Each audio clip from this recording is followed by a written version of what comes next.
Anglo afiaranyba shia enya ashi review du motor ka ikale keta municipal ama ike enya ashi hoho du motor ka kakale egba mafia ashi yamanya shike du review da damrejo ashi avazu ashi ke maraka malashamu incho mie jawagba adicha ayide ashi ama ikenya ankeke ma enya ashigba agbali motor omove le enukutu ijira de ka okwenya me ukala shama ike wonu blani ike ufa koko na Everlove TV be mi jawagba mia adoboblo wona ya na yo en ma ufa na municipal chief executive then ma kenye MP kala ntuama ufa koko ne mayao ba wajababa awona na cho ashiyan eke odumotor karo fa ba yopa MP kenye honorable Jijoli Gakpea aduyama ocho nuka waga wala cho ashiyan na yo eke ovashiji enye no eke wo mblani ba yo ocho yo gbo yo dakone ha mete na ke womcho wona yanwo then ma ke ufa koko ne kata municipal assembly eke honorable Emmanuel Gamaga nyama eke la ashiyan wa odakoko ne efano bena jababa na wona na cho ashiyan na yo elaba ashiapa fi ovadofia awono blani na yo blibonto ça se vient ba shi onya nya mama ko ni ada odri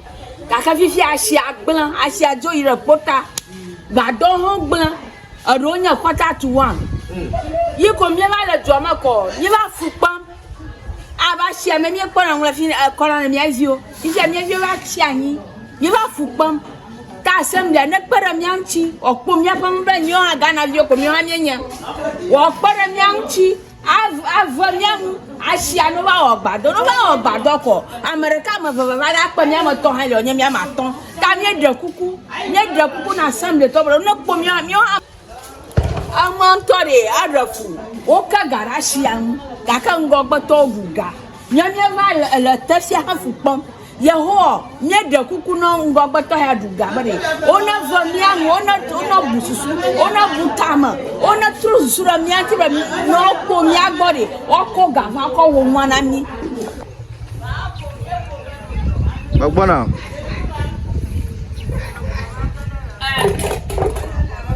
aw mi anti Jijoli Gakpe mi de kuku no bare mi chan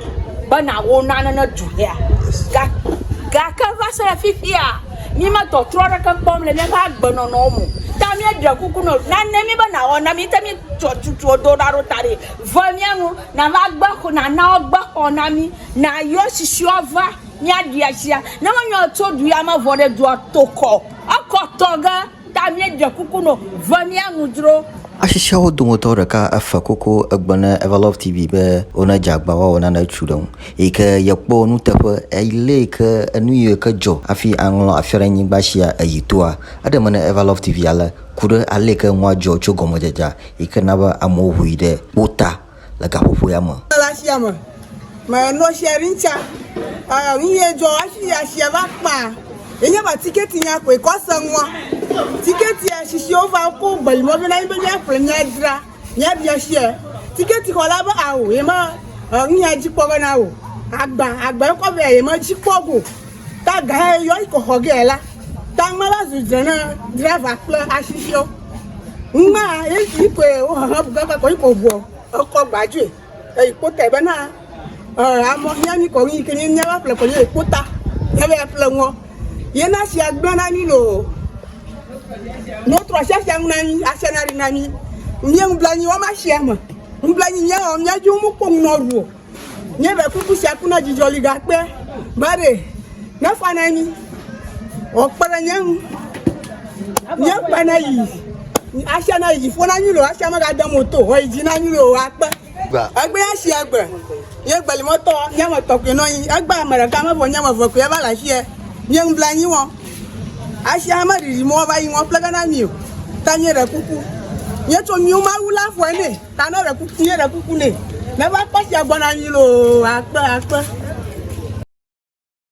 The Paramount Chief ne Anglo afiaranyba traditional area doje na Everlove TV kude aleke afia wawo duma magawa wo afi ashia nava yole besusu be yawo nu shia no be ashia na trobo ka ekpere MC na ma kenye MP a oji be wawe ne ashime gbado nava laba yoma woga amona va vo ike ashia wa no ndokuchugbota ona troshile ashia una yo we kan wo ashime lo awoduma fa ganyawa Uchiamagba, Anglo Flying by La Paro Vaima, Anglo Flying by Sherina, gake gba ke me ƒom fie ale ke ko gblɔna be ameku alo ame alɔ dɔma ne ra ŋlɔ fia nyigba shi ma nenema wòle nye ma ebo me dzi be wòanɔ nenema ŋui tututututue xexema be mi mate ŋu agblɔe fia o le susu ma ta me koko ƒom ne Kita municipality dugbonglawo kple Ghana dukɔ katã dugbonglawo eyiwo ke kpɔ enyamawo dzi me koko ƒom no eye enyagblɔma yɔ me ŋkɔ aʋatsoe míaƒe Kita municipality ƒe ŋgɔgbetɔ MC Gamega le gaƒoƒo ya me ke menya gblɔma yae dzi ɖum abe emɔ me fia ene meganya kɔm nɛ tɔxɛ kple eƒe dɔwɔhatsewo kple ŋumawo katã kple Ghana dukɔ katã be wonekpɔ shia gbɔ na mi abe fiangbashi na ɖi le aŋlɔŋto ma fia godzia etsã le keta si megbe kɔ fiangbashi yɔ gena la ke fifia tsaƒu ƒe frename keta si hã ya akpa ɖeka eɖe gbozu me gake fiangba ya naneke me ɖe fu nɛ nenema o abe etsi ƒe nya ɖeke ene o ke asi ya ɖeko megaɖiɖim o ne ge ɖe asia me fia asimegbadɔwo womele ɖoɖo ŋu